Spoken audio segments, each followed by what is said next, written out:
I think I was not prepared for how much of a kind of transformative effect it would have on me. I was surprised as to how deep this experience would go, in that way, because obviously living in different places, you respond to your environment, and this was a very deep response. Hi, and welcome to the Desert Lady Diaries podcast, a weekly conversation with women who found their home in the Mojave Desert. I'm Dawn Davis, and this is episode 87. If you'd like more information about the podcast, it's all at the website desertladydiaries.com, and I invite you to engage with the guests, with other listeners, or me on social media, on Facebook and Instagram at Desert Lady Diaries, or on Twitter at Desert Lady Diary. Armed with a Bachelor's of Arts degree in journalism, Jessica Dacey's first job out of university was to manage an English newspaper in Mongolia. It was a deep dive into the art of storytelling and kick-started a career that would include reporting and editing for the BBC, The Guardian, and the Swiss public broadcaster. Along the way, she specialized in climate change and podcasts. She joined MDLT's communications team in 2017 and is passionate about the role the organization plays in safeguarding the desert for future generations. In her free time, she indulges in her other great loves, food and music. She has a vegetarian cooking diploma and has catered for bands at music venues in Switzerland, which sounds fun to talk about. Welcome to the podcast. Thank you. Thank you for having me. As I always start, what was your first experience with desert? Desert. I'm going to say it was 2017, and I was living in a van with my husband. We were just doing a thing for a month, basically, and we drove out from Vegas to the Valley of Fire State Park, which is a beautiful state park, and basically it was a really visceral introduction to deserts, so it was August, so you can imagine the temperature. It was 100 at night. I didn't sleep that first night, but I was surrounded by these rocks, which they're named for that because when the light hits them, it looks like they're on fire. Cool. And I think that was like it created a longing in me, which I then kind of came here. And that was also a very visceral experience arriving here in this part of the Mojave Desert. It's such a mental and emotional and a spiritually kind of visceral experience when you come here. And even like today, I'm got very, very bad hay fever, which is the worst I've ever had in my life. Love those wildflowers, but exactly, yeah. So that I think the desert has those extremes, and it's the test that you have to put yourself up against. Are there some other things that happened or feelings that you can describe, like your initial sense when you started to see the desert, how that welled up in you? What was it? What did it feel like? I think it was a sense of, I've lived in some different places, but here I felt this incredible sense of space and the quiet and the beauty. I think it was especially the beauty of this place, and it's something that you have to work a little bit hard to see. Not everybody sees it. And I feel that if you are one of those people who can put those glasses on and see it really well, it was just so awestruck. And I think that is something that has kept me here, and I'm sure will keep me here for a long time. Yeah. You came on a visit to the desert. Before we get to the van trip for a month, because that sounds fun. Yeah.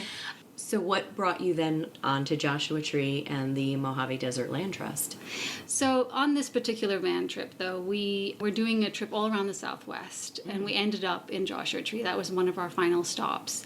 And we spent 3 nights here. It was the longest time we spent anywhere on this road trip. There was a massive dust storm. There was a lot of signs. I'm going to call it signs that were pointing us here. Yeah. We really felt that this was a special place. And then we just went home where we were living in Switzerland, and I carried on. I was working there. I had a job working as a journalist, but the seed had been planted, I think. And fast forward a couple of years, and I was looking for jobs everywhere in the world, actually, and this was one where I applied and just did a Skype interview and got it, and it was here a couple weeks later. Oh my goodness. Yeah. So what was that process like, moving from Switzerland to Southern California? It was very scary. Yeah. It was one of the biggest decisions I've ever had to make in my life, actually, because leaving a country where they are very organized, They've got everything down, recycling, quality of life, balance. Everything's balanced. You can work part-time, full-time. You get paid to be unemployed if you want. There's so many things that are really admirable about the way that the society runs. It sounds very progressive. It's progressive.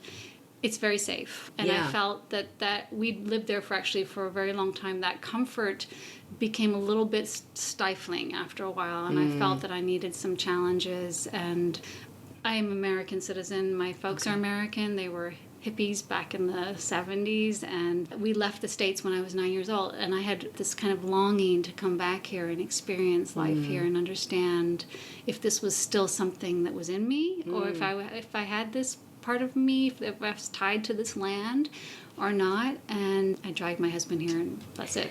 The story. So do you sell everything in Switzerland and just come over? How did that all go? Yeah, we sold some things, but a lot of it's in storage because I actually have had a very nomadic life, so I don't accumulate a lot of junk. Right. Yeah. But there is some. There is a little storage unit with a lot of things which I don't even know if you haven't used them, in a year. Right. What's there? I do not know what's there actually. Right. And it almost becomes like Christmas. You open up stuff and you're like, oh, I forgot I had this. But like to your point, Yes. If you haven't used it in a year, is it really necessary to have in your life? And that's a whole nother conversation That's I a could whole get nother into. conversation. As, minimalism invaded me about 3 years ago, so I'm pretty down to bare bones. So you left the country at 9. Where did you go from there with your parents? Where did they go? Before here, we'd been living, I was born in Canada, and we lived in Okay. different parts of the U.S., and then moved to South Africa for a couple years, and then to England. And from there on, that was where I had some of my schooling, and then from then on was traveling to different places. I had this travel bug that was kind of just there now, and then that has never left me. Yeah, so places like Paris, I lived in Paris for 3 years, then Mongolia, I went there for a year after leaving university, and just kind of trying to see as much of the world as I could, because it's there, right? Right, so exactly. if you have opportunities, and you should do these things, then why not? Well, and I think it's a huge benefit if you can do that, because you get to see so much culture and different ways of living. I mean, just hearing about Switzerland, for somebody here hearing that, they might think, oh my, wait, what? You get to be paid to stay home? What is that about? So it is exposure to a lot of different ideas, a lot of different people, and I think that's great, because it really makes you more of a well-rounded person, and you have many more perspectives to look at things from, which is great. Yeah, and my husband and I have a saying where everything is normal everywhere.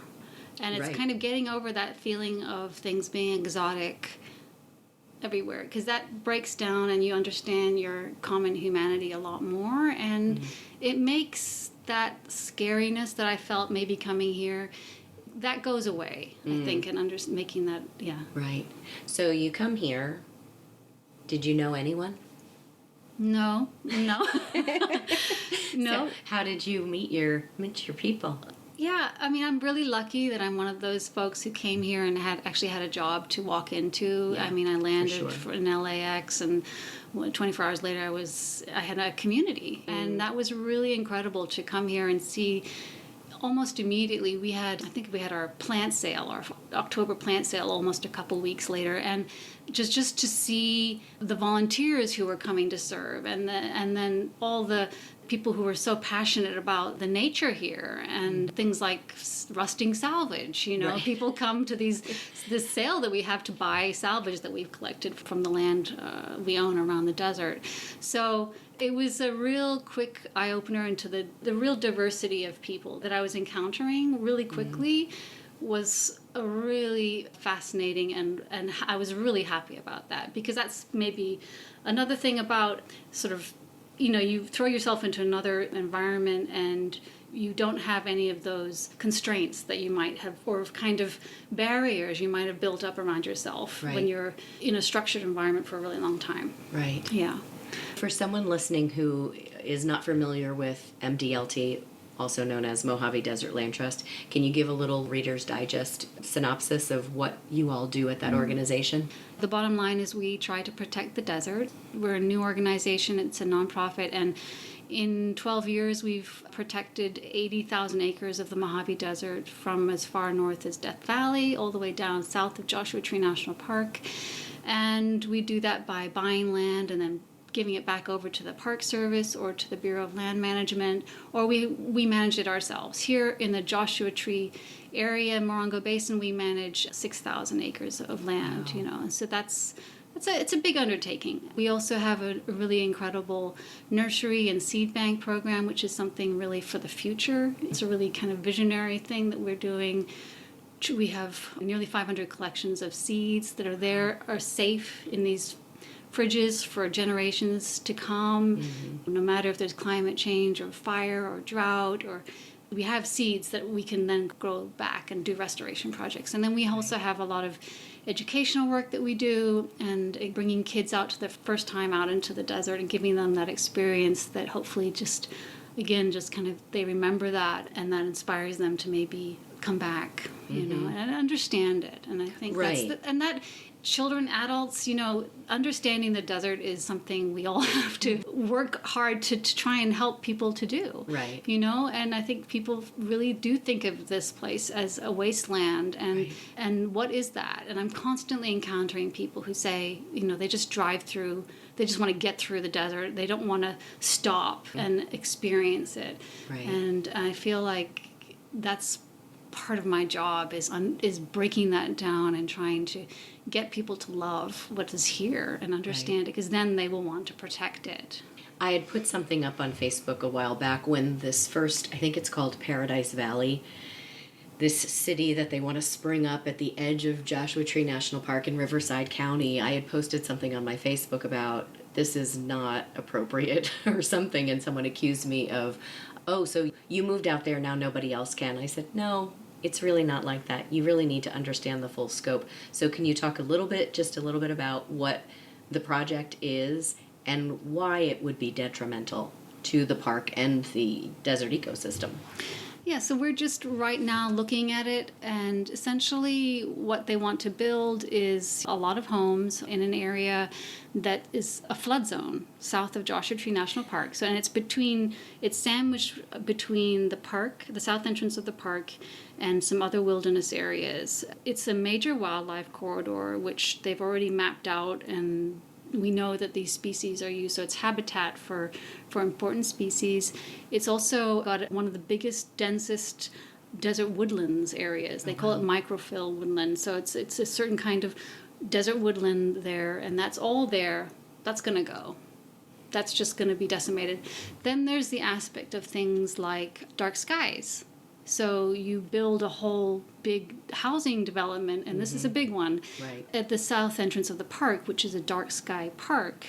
It's going to have an effect on the skies in that area. And the water. And then there's water. It's going to draw down on the aquifer, absolutely. Yeah. So those are issues that we are looking at ourselves, trying to figure out, wanting to help people message about that as well. And we know that there's a meeting in Riverside County in 15th of May, which we're going to be encouraging people to go along and express their opinion about it. And I understand that people need to understand the project first before Right. you can be informed to Right. make an informed decision and speak out. So that's part of what we're doing as well. That's great. Is trying to kind of Talking break it points. down, talking points, and show people where this is. So if you start to understand that, then I think you might be moved to do something about it. Right, as opposed to saying, oh, so you moved out to the desert, now nobody else can. Absolutely. I mean, yeah. there are so many even smaller towns that are just, they need to be rehabbed. Why aren't we working on doing that instead of just building an entire new city? Thanks for giving us more details and some supporting information around why that's not a great idea. Let's get back to your travels. So you leave university and you go to Mongolia. What was that like for you? The reason I ended up there was because who is now my mother-in-law, and my in-laws were living there doing development work. My mother-in-law was working for UNICEF, and my father-in-law was doing teaching English language.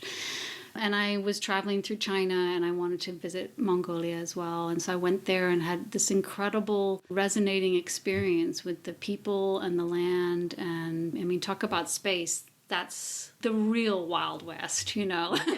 You can say that about here, but no, this really is. I mean, it's an incredible place with the capital is called Ulaanbaatar. And outside of that, there's really no major roads. So people just drive and Anywhere. yeah, you just go. And it always amazed me how these drivers would know where they were going, you know. They're Right. not like using a compass or something. They just seem to, obviously they're mapped the land in their minds, and so they're following it in that way. People do live all over the place, and each part of the country is very different. From in the very far west, they have a very strong Kazakh influence, and so they have shamans and eagle hunters, and it's a nomadic culture essentially. People do move around and they live in these things called yurts or gers, and it's an incredible place. So I was there for 2 or 3 weeks, and on my last day I saw an ad on the local paper. It said editor wanted. And I thought, well, I'll just apply. And I was back there again after 1 month. And My goodness. and lived there for a year. And it was a very intense experience. Basically, my first major job out of studying journalism and psychology. And managing a team of Mongolian journalists who have a very different way of writing news articles. They didn't have a very strong tradition of journalism. The main point of the article would be at the very end, for example. So I taught a journalism class as well, and it was a weekly paper, so it had a different kind of rhythm. But you know, it was a really fascinating, quick, deep dive into that kind of, you know, that's what's great about being a journalist is you have to learn the culture and learn things immediately, and you're learning every day something new. And so that was a really great way of doing that. And it was a wonderful experience. And, you know, every week I'd get a printed version of something that I had helped create. And then during that time, we expanded it to be double the size it was. And when I left, the editor of the paper gave me flowers. And I was boarding the plane with this crazy, they call it a horse fiddle. It's basically a massive kind of violin type thing, which shaped with a horse head on the end. And I'm carrying this thing onto the plane, like, okay, here I go. That was that experience, and that was put the end of that. And I did go back a couple years later. My husband and I actually got married there. Oh, wow. Yeah, so because my in-laws were still living there. Oh, okay. And are they there now? No, they left. No, they left. Oh, okay. Wow. But I encourage anybody who has that. Anybody who lives in this area here in the desert probably would enjoy visiting there if you ever have the opportunity. And did you speak the language before you got there? I learned a little bit, just small things, but it's a very different kind of, it's a lot of soft tonal languages like is no and, you know, these are kind of interesting. It's not the easiest language to learn. No doubt. Wow. So from Mongolia then, where was your next stop? I think after that I realized to have a proper grounding in journalism, I needed to come back and work on a local paper. So I went to my hometown in England. It's called Bath. The Roman settled there obviously 2,000 years ago, and it was, you know, they kind of built it up, and then it became a very kind of prestigious spa town. Anyway, they had a daily newspaper, and I worked there for 2 years and really did all the things you have to do as a young journalist, learning the ropes. Yeah. Out at all hours and... Yeah, court reporting and things like that. You can learn some things about a country that's doing something like that. Yes. Yeah. Daily papers it's a real shame that they are going, and we do have some great papers in this area. The Desert Sun is a fantastic publication, and they do really great reporting, and our own local paper here, the High Desert Star. Right. So there's a lot of value in these. Absolutely. In these I am a newspaper fan, and I get my Saturday paper on Saturday, and I get my Thursday paper today. I'll go get it. And that's another way. I've moved to a number of places, and I have found that that's a really great way to get to know what kind of community you're moving to and what's important to them. Just pick up the newspaper, and they still have classified ads, so there's still jobs in there and apartments and things like that, local sports, everything. And you can really put together a picture of what's happening in the area. Absolutely. It's the pulse of the one part of the pulse. I mean, now you're getting more, you kind of have to kind of look. I think your antennae have to go a bit wider as well. Right. But I feel that they have such a value, and I really think I'm a big fan. I'm a big fan. Me too. There's something about holding it, just like a book. I'm not a big fan of reading on the Kindle. I like to hold the book in my hand, It's Definitely. just that old stuff, old school stuff. When you moved to the Southern California desert, were there any things that shocked or surprised you, or that you thought, oh wow, I wasn't ready for that? I don't think so. I mean, I think in accepting to come here and committing to come here, I was prepared for weather extremes, and I think it was more like to go back to that visceral thing. The first 6 months I was here, I had nosebleeds every day. Oh, the dryness, and what else? I think I was not prepared for how much of a kind of transformative effect it would have on me. I was surprised as to how deep this experience would go, in that way, because obviously living in different places, you respond to your environment, and this was a very deep response. Yeah. And as the people you meet here, you can see that we're all having these deep experiences, right? Absolutely, right. And it may not happen like as soon as you get here. You may settle in, and it may happen later. Yeah. Or, I don't know, maybe it never happens for people. They just are here because they were born here or they like it. But I think it would be even after doing this podcast for 85, 86 episodes now, I think that that's very true of the people who move here purposely. Yeah. Who have felt that visceral, that spiritual, that some sort of connection of this place is for me. And I need to be here, and I need to... Yeah. I believe that's true. Yeah, for however long we're meant to be here. Right, exactly. That's true, right? I kind of have a 6 or 7 year history in places, except for where I grew up. I was there for 30 years, and then after that it was 6 and 7, 6 and 7, 6 and 7. So I'll be 3 years at the end of July, so I'm not quite at the tipping point yet. Tell me about your vegetarian cooking diploma and the bands that you were feeding. Yeah. I started getting into cooking a lot more when I lived in Switzerland. This is one of the downsides of Switzerland. They don't have a very good culinary. Really? It's all about history. the chocolate. Yeah, it's the chocolate. It's just the chocolate, essentially, and the fondue. And if you don't like cheese, then you're really screwed. But yeah, it's surrounded by these wonderful culinary, France and Italy, but it seems to have absorbed a lot of the German influence, which is more of a heavier diet.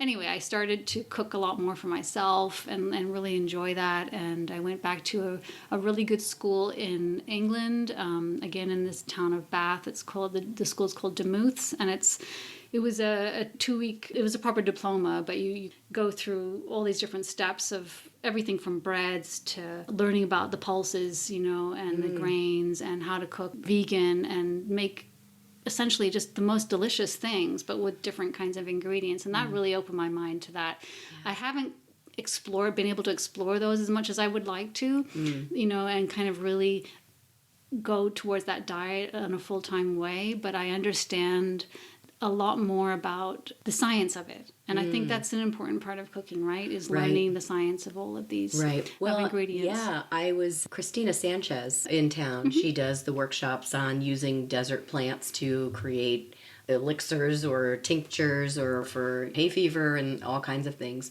And I was at a talk that she was giving, and she said, even over-steeping your tea bag is not good, depending on the plant. So to your point about the science of it, some of these things are better if they're just, let's say dipped in hot water for a short period of time, whereas some of them you would want to leave them. And that I like strong tea, so my assumption was, well, if I leave the bag in there, it'll just be strong. But she said, yeah, but now you're overcooking, if you will, the leaves. So to your point, definitely a science, and things are more flavorful maybe only after a certain point, and then after that they're not. Yeah, and I think learning how to use the ingredients that we have, our local ones, is obviously there's a value in that. And Yeah, I think it's a lifetime love for me, I think. And so I went on to be doing, there was an opportunity to do some cooking for bands in a music venue in Switzerland, a really great venue.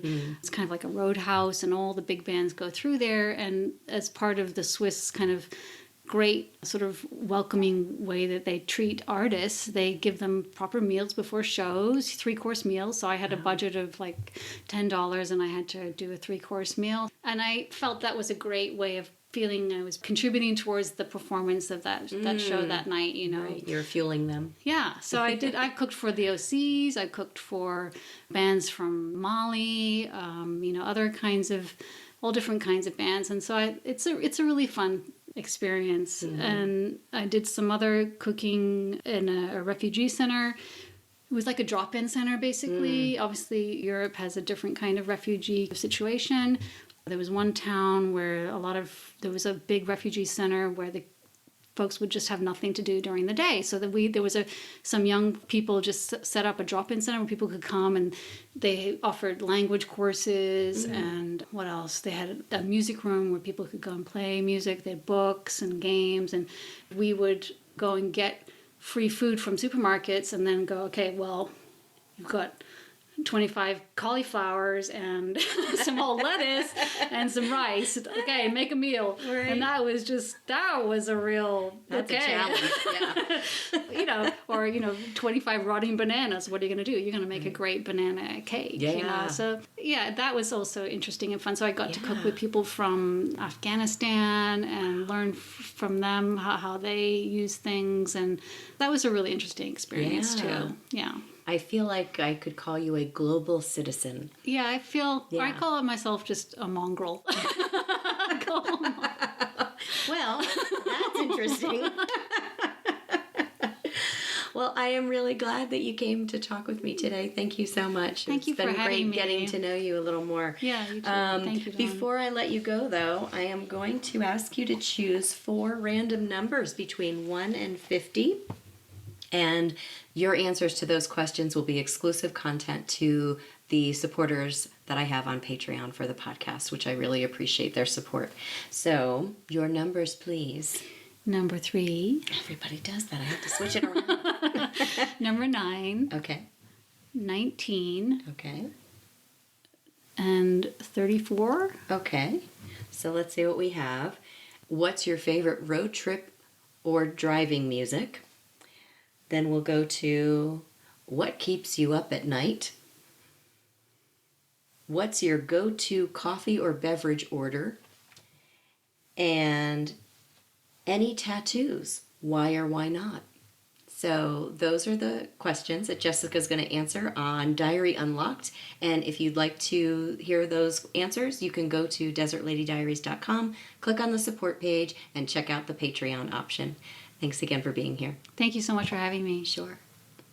In the Diary Unlocked portion of Jessica's episode, she tells us about the coffee in Mongolia and a story about a tattoo that I found completely incredible. If you'd like to hear the rest of our conversation, head over to desertladydiaries.com, click on the support page, and follow the link to support the podcast on Patreon. Once you're signed up, you'll not only have access to hear the rest of the conversation with Jessica, but to the entire catalog of Diary Unlocked episodes since the beginning of the year. I have a shout out this week for Charles Lang, Kim, Eva Soltez, Kat Green, Kimberly Sakura, Ryan Angel, and everyone else who responded to my call to borrow a copy of Julia Cameron's The Artist's Way. I went through this process nearly 20 years ago, and I think it's time for a refresher. I had the book for many years, but I think through my process of minimalizing, I let that one go out of my library of kept books. So I looked at the San Bernardino County Library, and they had the book, but I think I've waited like 6 or 8 weeks because people ahead of me had it on hold. And then once you get the book, the library only gives you 2 weeks to read it. And I think if you recall, the book is like a 12-week course.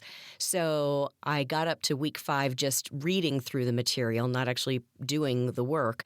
And I thought, there's no way that I can put this back into the library, go back on hold again, because now there's 4 people ahead of me to get the book. So I really appreciate you all responding the way you did and supporting me in this process.